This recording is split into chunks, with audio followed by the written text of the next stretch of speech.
right. Astasia Williams attended Dillard University in New Orleans, Louisiana, where she earned her bachelor's degree. She was also a member of Dillard University's volleyball team. From there, she went on to Northwestern University to study journalism with a sports specialization at the Medill School of Journalism. With 6 years' experience, Astasia has made an impact in the social space and helped shape the voice for the NFL and MLS teams, including the Carolina Panthers, DC United, and the Washington Commanders. She is now the social brand manager for Nike Chicago and our moderator today. Over to you, Astasia. Cool. It's nice to meet you. It's nice to see everyone here, and thank you for joining us today for this fun and very important conversation, especially in this moment of time. And yeah, so I just thank you all for having me. And then Tracy, should we just kind of like introduce our speakers? Yeah, we'll let the speakers go in and introduce themselves. Cool. And we can start with Camille. Hi, everyone. My name is Camille Buxeda. I am the current director of W Slam, Slam Media Inc.'s women's basketball arm. So everything you see on a coverage and storytelling space on the women's basketball front is something I oversee. Excited to be here and to be a part of this conversation, and I appreciate you guys all for having me. Hey guys, my name is Khristina Williams. I'm the founder of Girls Talk Sports TV, and I'm a women's basketball insider and analyst. Awesome. My name is Isaiah Clarke. I'm a senior web design and developer at a sports tech company named LeagueApps, based in New York City. Primarily, I build many websites for kind of organizations, anywhere from pro teams to your mom and pop Warner down the hall. So I'm very, very excited to be here. Thank you for having me.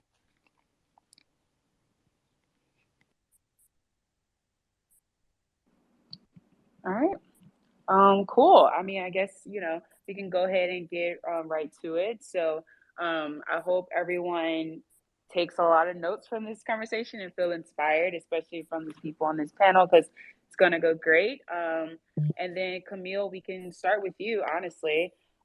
You've become a major staple within women's college basketball scene, as well as emerging your name within the WNBA space. So like, with your job at Slam, you're able to tell stories of women who aren't always highlighted. So how have you been able to tell those stories while remaining authentic to both Slam brand and the athletes? I think when it comes to storytelling, like, first and foremost, my mindset has always been, player first, like, what is important to them. And really, I would say building that relationship, like before the cameras are on, before, we're on record. It's really about really getting to know these humans, right? These are not just basketball players and stars. They're humans first. And so that's really how I've tried to approach every piece that I've ever done is really, okay, like I want to get to know them and what are they giving me and how open are they in different areas, right? Because, at the end of the day, this is for them. I want to do this for them and I want them to be happy with whatever piece we turn out. And so it's really about building trust and then when it comes to the storytelling part on a post-production side, we have a stylistic format that really is authentic to Slam. So like from that perspective, I feel like that's almost the easy part. The most difficult part is really staying true to the player and not only that, but doing right by them and doing right by the space. So it's really about just earning their trust and building that relationship and doing and being able to tell the things that are important to them, right? So really getting to know the person that you're working with. And at the end of the day, like it's all about building the game and helping grow these top women athletes across, the sports world. And again, and when it comes to that, the most important and vital thing that I've always gone into and approached it with is, what's important to them and how can I help get their message across?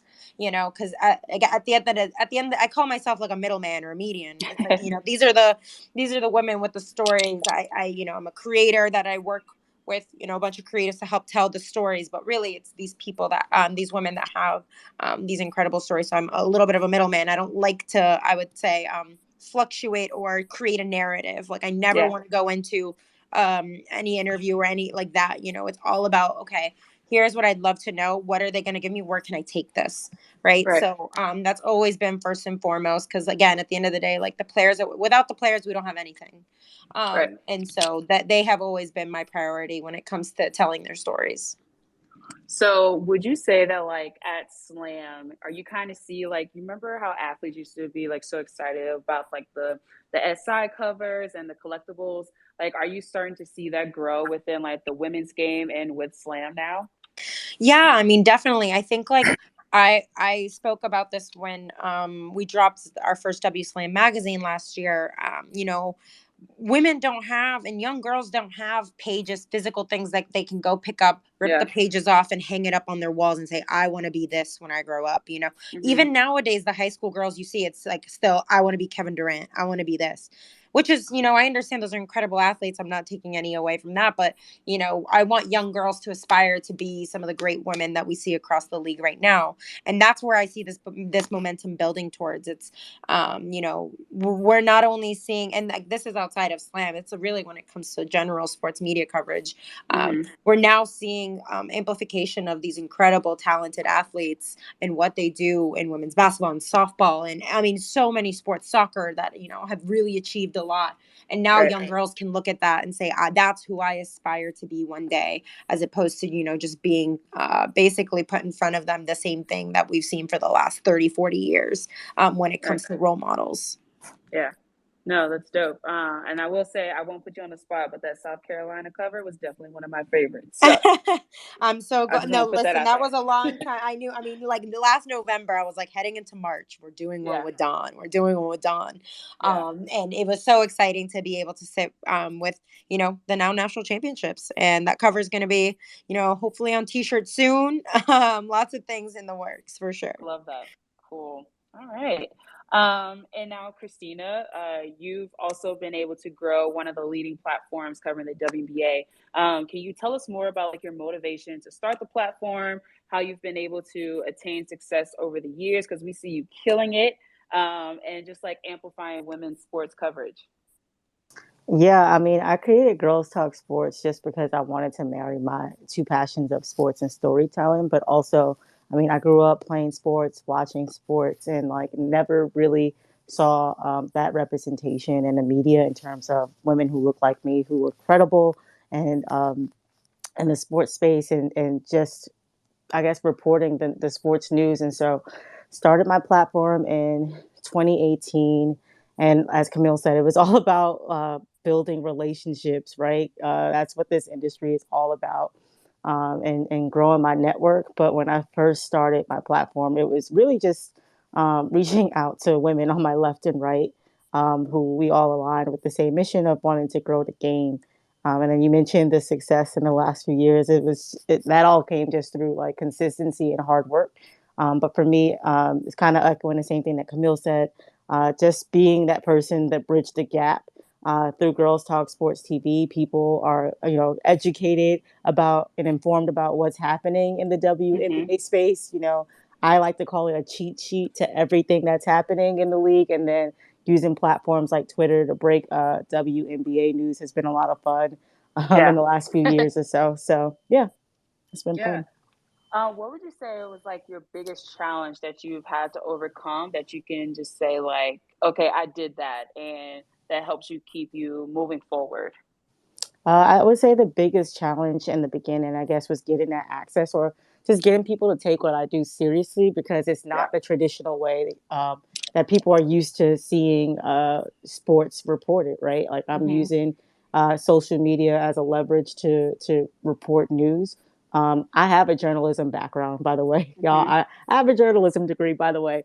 But yeah, but for me, it was all about just uh, delivering the news in a special, unique way, kind of carving out my own niche in this industry, and do that. So it was like how can I get people to take what I'm doing serious, right? So Mm-hmm. that was the first thing, and then like getting access.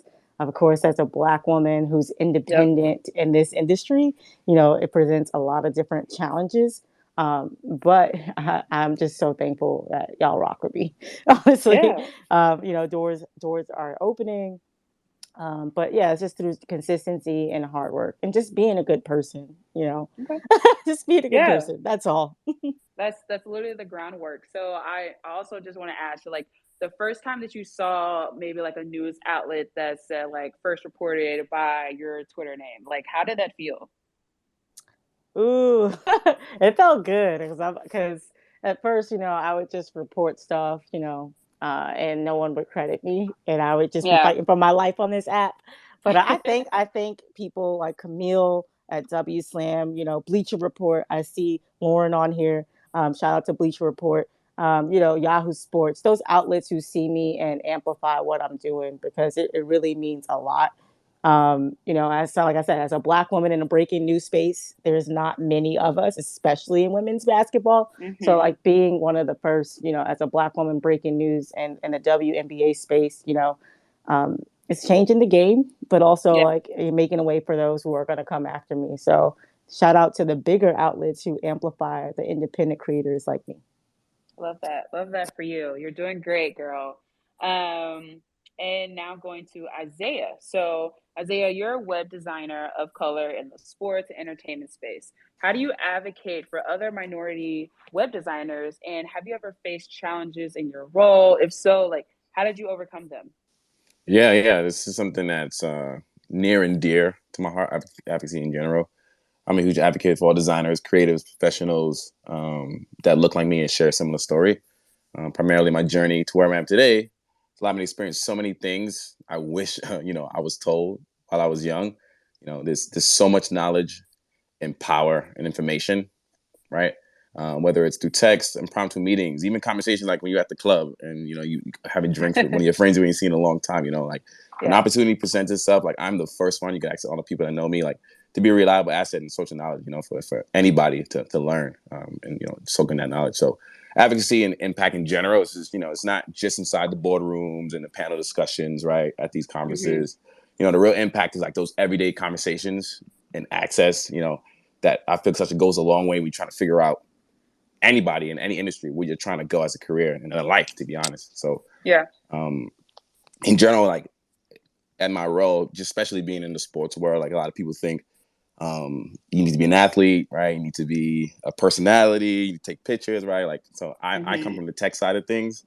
So, the majority of, um, the trials and tribulations that everybody goes through, everybody has those, right? But for Mm-hmm. me, more specifically, one of the everyday challenges I face is the hidden burden of having to constantly prove myself that I know what I'm talking about, right?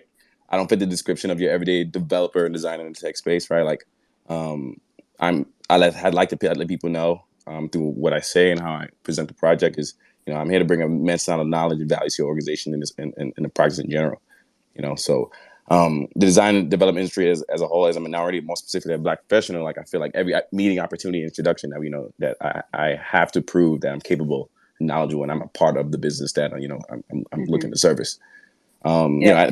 At first glance, like one of the biggest trips was like I'm true to myself. Like I'm from inner city Brooklyn, so I wear snapbacks, I have tattoos, I dress with the graphic tees, I got the Jordans on.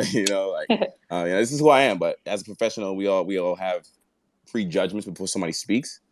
Um, so working in the sports space, more specifically with organizations of all sizes, the pro teams, the young teams, soccer, right, lacrosse, even cornhole. Yesterday, I did a website for them a few months ago. Like it's easy to assume Mm-hmm. that when you see somebody that they don't know, what your sport needs. So to overcome this, I made it my business since my first day at LeagueApps to kind of just learn the landscape of the youth sports industry. Like I approach all projects as more of a partnership rather than I'm just a contractor or freelancer providing the service. So what are typically the bold goals of a soccer organization, as an NBA organization or even a local Pop Warner team? Like, what are the small details I need to know as a designer and a partner to making my business to make sure this project succeeds and their business succeeds. Yeah. And so I feel like I see this a lot within like the creator space for designers specifically. It's like, Yeah. how can young designers of color just break into the space? One is kind of my first point is like people just need to know what's possible, Mm-hmm. right? And specifically in tech, people automatically think code, and when you think design, you automatically think like drawing or logos. More specifically, like if most of the design nowadays is meant to solve a problem. So aka user experience. All the apps we use, all the TV shows we watch, right? All the software that we use every day, like a designer made that, but not necessarily. I don't have no art degree, guys. Like, but like somebody designed that, right? So main thing to answer your question is like letting people know, and more so young professionals know, like, hey, somebody who looks like you is able to do these things that you probably won't know that your art teacher will tell you. Right. So I did a career day literally Tuesday in Coney Island, Brooklyn, and a bunch of 9-year-olds, right, and just showing them what is possible. Was such a long way. So like the question they ask, you'd be surprised a 9-year-old asks. But those are the things that kids as a youth needs to know. So yeah, for sure. And that will kind of lead to the next question for Camille. So like, what ways can organizations in the sports and entertainment space ensure that women, people of color, and other marginalized groups are highlighted both behind the scenes and in front of the camera? Yeah, I mean, I think one of the biggest things that listen, I live in content, especially when it's like a news outlet, right? Like we work in a reposting, resharing world a lot, where we're getting content from other creators. I do my best. I can't sit here and say I'm perfect. I do my best to do my research in terms of everything I find. If I see a photo, if I see anything, it's about crediting, it's about finding the accounts, it's about doing in my opinion, the bare minimum in terms of research to really find, because this is their art, this is their livelihood. I feel like people like kind of, especially like sometimes in the bigger outlets or like another, people don't really think about that, but like someone's Instagram, like as a photographer, that is their livelihood, right? That's how they get found for work. That's how they, that's how they run their business. And so like, I think we all have to do our part from a social programming standpoint, from a social management standpoint, to really, if we're reposting something, all right, let's find the true owner of this piece of, I say art, it's really not content, it's art, right?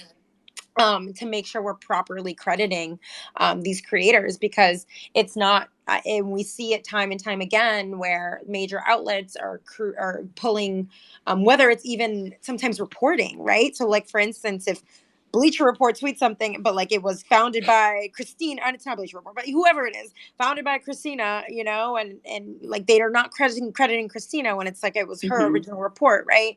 And I don't think it's I don't think it's something that people do like outwardly. It's that people don't do the research when it comes to finding things that they are posting and or resharing. So I think we all have to do our own part when it comes to that, because again, like, this is people's business, this is people's livelihoods, and we have to do our part when it comes to that, to really crediting, and not only that, but then including them in future projects, right? So if we love the work that X, Y, and Z photographer does, it's rather than just continuously resharing them, how can we get them involved? How can we find projects that, hey, we need someone to shoot something in Seattle. I know this person's in Seattle. I've worked with them.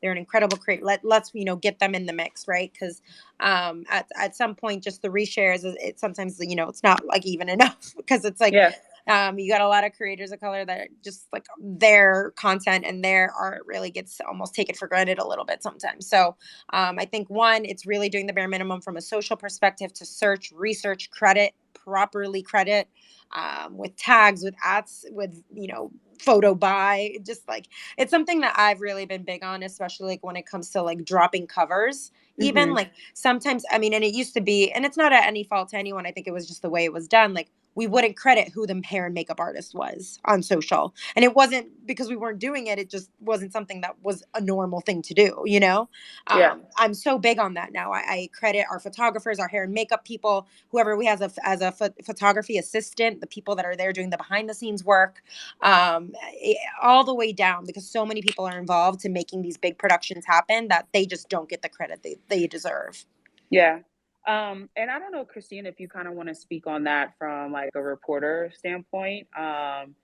You kind of did within your earlier point just about like, hey, like, here's how you can help, the independent creators and reporters and amplify our voices. So like, do you possibly have any more thoughts on that question too? I mean, yeah, I mean, just from the other side of the spectrum, I guess. I mean, when, outlets like a W Slam, as Camille mentioned, amplify what we do, it gives us more credibility. And it goes back to what I said about being taken seriously, right? As that newsbreaker. But I know on my end, with Girls Talk Sports TV, I do a lot of collaboration, especially because my heart is about like helping the next. And so for me, I do a lot of community work with youth girls basketball teams to show them that, you know, there's other things that you can do outside of playing a sport. And then working with Forbes, I know Camille and I made under 30, but just working with them to do their mentorship program with the Close the Gap Foundation, and I work with college students as well, and then collab with photographers in the New York City area. As Camille said, you know, it's all about that collaboration and helping creators, you know, in this creators economy. Yeah. Yeah, I mean, I love that now, like bigger artists like Doja Cat. Obviously, I'm biased, but like she'll have like a full paragraph of like everyone who helped her behind the scenes, from like hair, makeup, clothes, all of that. So, but you're starting to see that more common from bigger brands as well. So, I feel like we're on the other side, but like Camille said, we can all do better on our part as well. So, yeah, thank you. And then moving forward to Isaiah, like how has your organization provided resources and support to ensure you're set up for success? Hate to put you on the spot like that, but yes. Oh, good. I mean, it's a conversation we've all been through, especially with the COVID fiasco over the last few years, right? So, yeah, LeagueApps has been a fantastic part in my professional growth over the last few years. I come from a freelance background, so you know a lot of the websites I've done, and before LeagueApps was very much so open your computer at your desk and learn as much as you can on YouTube, or you know from people in your space. But you know my story in general, I kind of take more of a not traditional pathway into design. So a lot of stuff I've learned before I got here, or just you know on my own, just by experience. So I've been blessed, despite the you know COVID and work climate over the past few years, to be paired with just amazing managers and people leaders to help me really tap into potential I knew I had and was capable of, but just really just unaware to use. More so than the last few months. Shout out to my manager Barat, if you listening. I mean, he had a fever today, but he's probably listening. But you know, they was able to really invest into me and kind of my vision for the department. You know, provide me people resources and you know, revenue resources, that kind of stuff, to really just give me the tools I need to make more amazing websites. Well, that's cool. Good for you. And I guess another question is like, how did you deal with and how did your job help you transition from a freelancer to a job? Great question. So, my first manager, just anybody who's freelanced before, you know, you basically make your own schedule, but you get into these kind of habits that goes unchecked because you're your own boss. Yeah. Right. So, you know, one of the main things I've focused on, and you know, what LeagueApps helped me with when I first started, is more so organization, how to email, how to speak to people, how to you know set up meetings, how to even start meetings. Right. Like a lot of the times, as a freelancer, designers in general, you know, people see us as artists, right? But the 90% of the battle, and I say that to my staff all the time, is people and managing their expectations and what they expect out of you. And that's a hidden art that nobody learns in school, besides a public speaking class that you get an A on. But you know, really just do 2 speeches. But you know, that everyday industry experience, you know, going over Zooms and set those meetings, that's something that you know I'm very grateful I was able to experience and learn from LeagueApps to do. Cool. Yeah. Shout out to LeagueApps. Yes, Sounds like a great place. Top places to work. I know that's right. So moving to Khristina, WNBA athletes are outstanding advocates for social justice. We all know this. They're always on the front line, okay? So from your lens, as initiatives around women in sports continue to grow, what can fans, players, and even executives do to become more, I guess you can say, crucial allies and not just on the sidelines for these various causes and support of athlete activism? Well, that's a loaded question. I know. I was like, hit me with that one.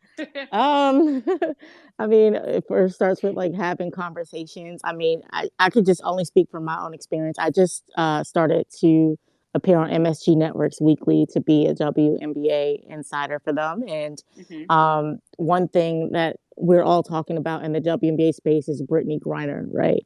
And so I remember a few days ago, Don Staley tweeted, "Hey, can networks, you know, put a ticker or talk about what is going on with Brittany to bring awareness. And I remember just texting the VP there and saying, hey, like, what can we do? And this week it was like the opening to our B Block segment, talking about Brittany Griner and just talking about that situation on that network. And so like, just challenging, creators, networks, people in charge, gatekeepers, whomever, to just continue to talk about it, share the stories, and also take action, right? Mm-hmm. It's more than just, talking about it. You have to take action as well. So would you say that, like, how are fans able to,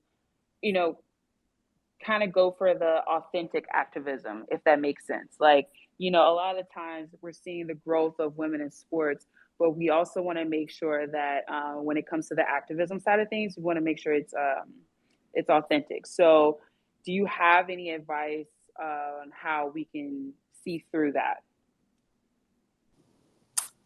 For authentic activism, I mean, can you just rephrase that question? Sorry. Yes, yeah, no. So like within the BG situation, like right. We all want to make sure that we are reading things correctly. We are, supporting in the right way. So like, do you have any advice on how we should do that? Right. So, I mean, my job, as a reporter, as people who are telling the stories, make sure you get all the facts right. Like, especially with a sensitive situation like BG, right? Like, just make sure that you're reporting the facts and not inserting your own opinions, and also respecting, the wishes of, her family, her wife, as well. And so that's first things first. Make sure we're putting the proper information out there. I know sometimes in this, social environment, people want to be first, but make sure you're right. And then just spreading the proper information. And then, social media activism is a thing. And so using your platform, whether it's big or small, to, share what's happening, educate yourself as well. But yeah, as reporters, as content creators, it's our job to make sure that we're reporting the facts. Yeah, for sure. Cool. Yes, we will all do that, and make sure that we're getting the correct information, and just really doing activism on the ground with our local teams as well, and get active with your teams too. So cool. So moving more general to everyone, and anyone can first come first serve. So what resources and support would you like to see more of in the sports and entertainment space? I can jump into that really quick. Fun fact, I was a former teacher for a long time in the city of Brooklyn, right? So as you guys could probably imagine, a lot of sports teams and organizations like to come into this, in the city and do these kind of programs. But, something that, I wish I had a kind of just teaching for a little bit is like a lot more youth programs, less focus around playing sports, more so around like career things. I think a lot of times, growing up in a city, you think your only ticket way out, especially as a Black man or a minority man, right? Like you think you need to play a sport to get out. But I think these sports organizations and teams in general, just if they can change their approach of outreach to more career and life skills focus, I think that would go such a long way, especially early on in youth life. I'd love to see a day where we don't have to beg for resources to cover women's sports. Yes, same. I would love to see that day come, hopefully sooner rather than later, where people at decision-making levels are able to understand the level of listen, there's a market in this. Like, I feel like even in my current position, I feel like people didn't know W would grow to this level. Like they had in their mind a number. I'm not even kidding. And you know what? Like, there is such an outlet for women's sports, and like people just at the top seem to just oversee that at all times. And I'd love to see the day where, people at those levels are able to do their own research and understand that there is, a market for this, and that it requires investment. It is not just about, let's do the bare minimum. Let's place some person and they're going to cover this and we've got ourselves covered. We need a full scale investment, from resources to graphic designers, to video editors, to storytellers. Just everything, from a media perspective. rather than asking for it and having to prove the worth. I feel like that's the position we're still in across. And so, yeah, that's what I'd love to see one day happen. And I think, sorry, everything Camille said. yeah, and something that was mentioned earlier. I think I just can't remember who said it, but it's really important to know that opportunities exist. I think Yep. yeah, that exactly. Yep. I feel like even to this day, sometimes I speak to students and they're like, I didn't even know I could do this in social media. I didn't know Exactly. this was a position.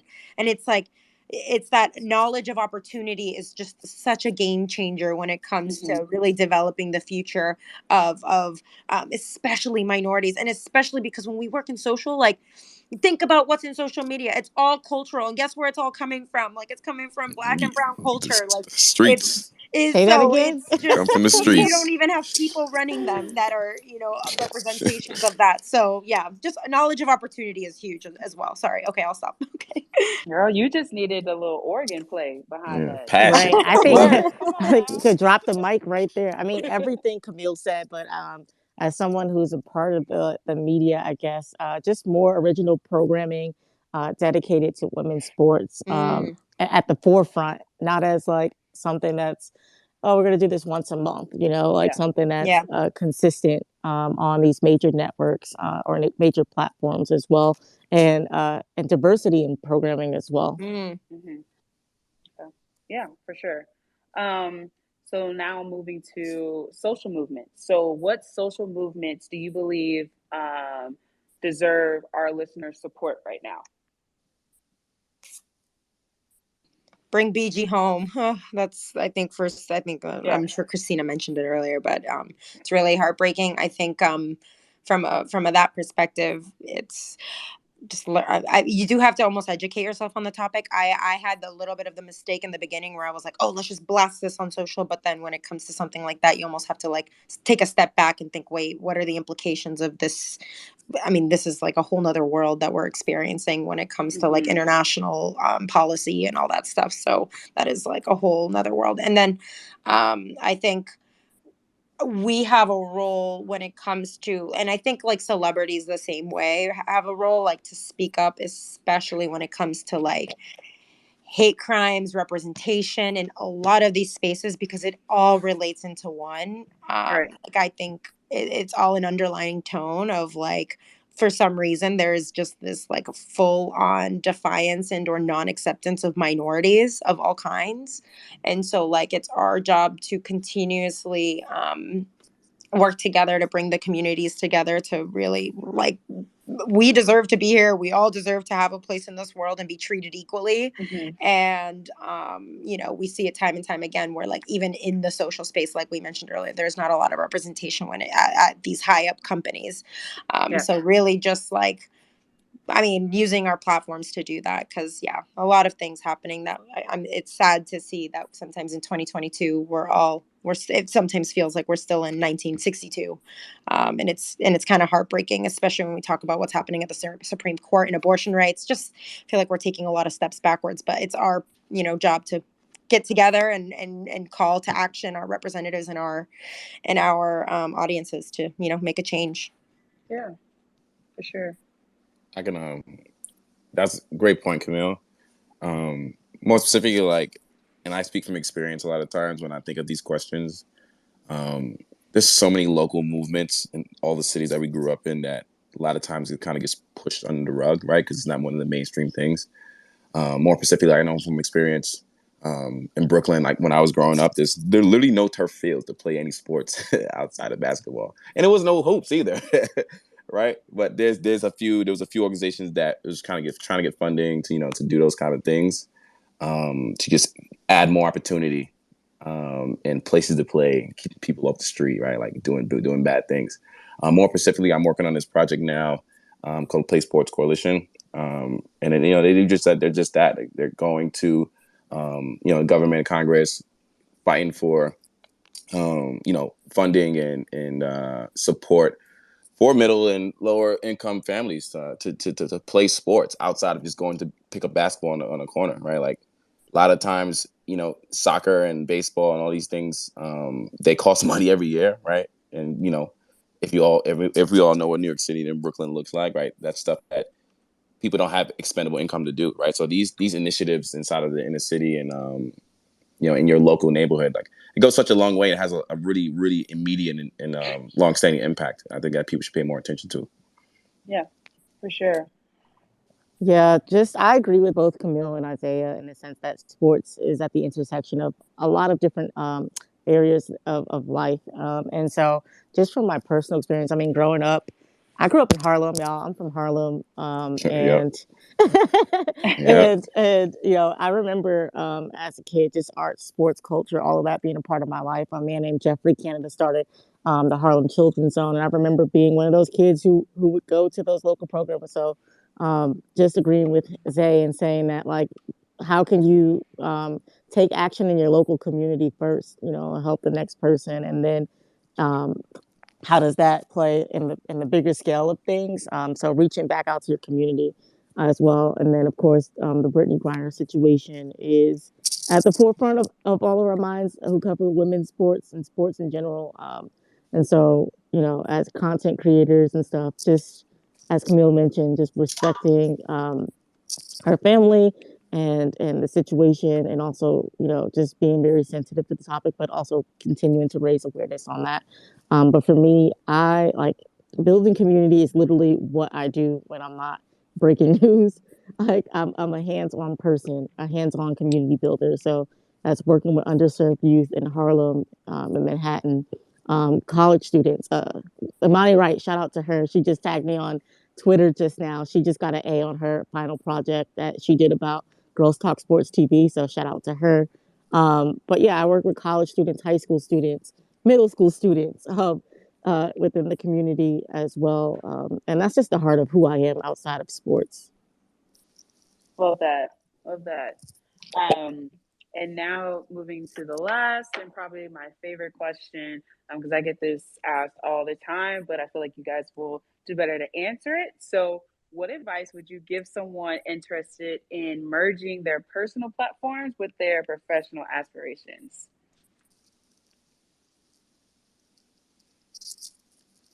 Somebody who just started learning this a few months ago, because it's the Creator of the Color program. Start early, and I like to call it, put a helmet on your tweets and your Instagram, man. Like, your brand is who you are on social media. It's very easy to Google you and find you, right? So whatever is being portrayed, the memes, the posts, people will find that from you, especially working in the sports world. Like, everything's so active, and like, especially doing the work that we do, we work with clients all the time. My clients all the time find me on LinkedIn, right? Like, it's very easy to find me. So like, whatever you do put out there, make sure something that is representative of you and not what you are doing behind closed doors. That is so real. Yeah, I learned a few months ago. Woo! I mean, I guess for advice would be just stay true to who you are, because this industry, I mean, they will eat you up and spit you out. Stay grounded, because people will try to tell you who you are. People will try to talk down because they don't understand the vision. I believe in God. I don't know. So I stay grounded in my faith. That helps me. But just take a risk. I mean, when you're merging your passion with your purpose, never forget your why you started. I think it's important to keep that at the back of your mind at all times, because this industry could be so cruel, especially to creators of color. And so make sure that you are grounded and you have a tribe that speaks life into you every single day, because it gets real out here. For sure. Listen, Khristina, if you had a testimony behind you, I was ready to back you up. So I was going to start preaching. We ready. No, definitely. Like what Khristina just said is exactly what I think I was going to say. I mean, listen, like this industry is really hard, and it's really easy to lose yourself in it sometimes and almost become your personality as opposed to letting you be you. And so really staying grounded in whatever that is for you is huge, because at the end of the day, and I don't mean this in like a negative way. I mean it in the same way that coaches tell their kids, is the ball's going to stop bouncing at some point. So at the end of the day, and you're able to look in the mirror, like are you, regardless of what you do, like who are you in that mirror, and not only that, but like, is it someone that, you know, you're happy and fulfilled with? So I think it's kind of crazy, but it's something I've been really trying to strive for lately, is don't strive for happiness, strive for peace. I heard that recently, I don't even remember where, and it's kind of changed my perspective on so many things, because I feel like I've almost found happiness when things are going so well with work, that when it's not, or when things are slow, I get so anxious and so almost even depressed, and I struggle with my mental health in those times. So I really try to apply a mentality that's more about searching for peace within yourself, and outside of what you do, because like Khristina said, this industry is really, really tough on people, especially people of color. So really just finding your grounding in that. And I feel like people can get so caught up in chasing the next or awards or whatever it is, right? Yeah. I found peace when I started to just live in the moment, and not thinking too much about what's going to happen next. I mean, it's important to have a plan, right? And to execute your goals, but that's not the only thing, just live day to day, and not think too far ahead, or keep chasing the next, and also celebrate the small wins. I Yes. feel like as creators, this life can be so busy, so fast paced, that you forget to just sit down, breathe, and celebrate yourself. And that's something that I'm starting to learn: celebrate the small wins, because it's just as important as the bigger goals as well. And I just want to, Khristina, that's a great point. Like, I think, especially as young professionals, right? Like, I think we are in grind mode 24,000 hours of the day, and I use this analogy a lot. My last manager tell me, like your work is an ocean, right? Like, but I was like swimming 100 feet underneath the water, drowning, thinking I was a good time, but I haven't died yet. He's just like, you could pick your head up, look at the water sometimes, and breathe. That's a good idea. I was like, you know what? You're right. So just say like everybody's journey is different. And a lot of times on social media, we like to compare and contrast and all that good stuff. But at the end of the day, like what you leave as a legacy and how you impact other people's lives, that's really what matters at the end of the day when you're 16, looking back what you did in your life. Like, that's how I like to see the thing. So, Khristina, that's a good point. Yeah. And I mean, like, I'll just add lastly, because these guys said so much. But as far as like using your personal social media and, obviously finding that peace within your work, and because like everyone said, this industry is tough. This industry is hard. My first job was within the NFL, and I started off at the Panthers. I've made maybe one mistake on a public platform with like 3 million people, everyone's watching, and like my mental health was just depleted instantly. And I was like, I never want to feel like this again. But it's just like, you start having those wins, you start having those highs on social media, and it's like, oh, it starts to get addicting. So now you catch yourself always trying to catch that high and always trying to keep going. It's like you don't realize that you're losing yourself in the process. And like Khristina said, like, find your tribe. My tribe is in here and they're supporting. And I remember with my last stop at Washington football team, I was going crazy. And it was during all that crazy madness. And I would probably hit the group chat every day. Y'all, I think I'm going to go crazy. Like, I'm in there crying. But it was good because they had my back. And so now I feel like within the place that I'm at now, I'm really at peace and just kind of enjoying the process. And trust me, once you get up in age and you're like late 20s, you're like, all right, I'm not trying to do all that ripping and running anymore. Like, I'm going down somewhere. Pick your head up, man. Exactly. So we living in the dream right now. But I really just want to thank Khristina, Camille, and Isaiah for coming in here and spreading the word, giving some advice, and sharing some gems for everyone in here. And I hope that everyone was able to, take something back and learn something from that. So just want to thank you guys. And Tracy, you're welcome to, come and kick us off, maybe. Yeah. I just follow your sentiments. I really thank all of you today for joining this conversation. I've been following Isaiah on social, and he said gems will be dropped, and gems were definitely dropped. So gems definitely dropped. appreciate each of you speaking about tribe and community. I see a lot of other members of the Creators of Color program here: Olivia, Lauren, Devin. Thank you all so much for joining and supporting.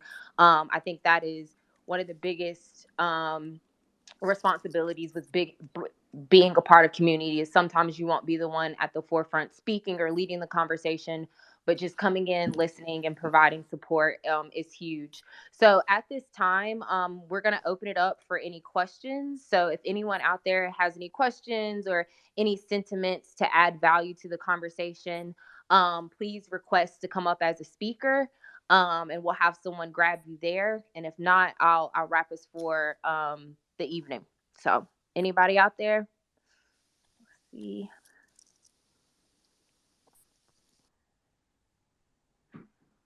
All right. I'm not seeing anybody. I haven't got any notes that anyone wants to come up. But with that, hashtag Sports 22, our annual festival will be taking place in Las Vegas this July 12th through the 14th.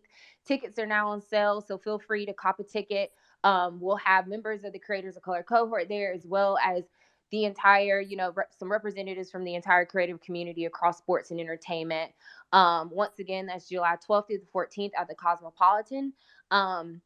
We also have an outstanding room block that'll close on June 14th. So everything sounds great to me. Creators, Vegas, I mean, it's a recipe for nothing but greatness. So with that, thank you everyone once again, and we hope you enjoy the rest of your Thursday evening. Thank you. Thank you, guys. Thanks, guys. Thank you, guys.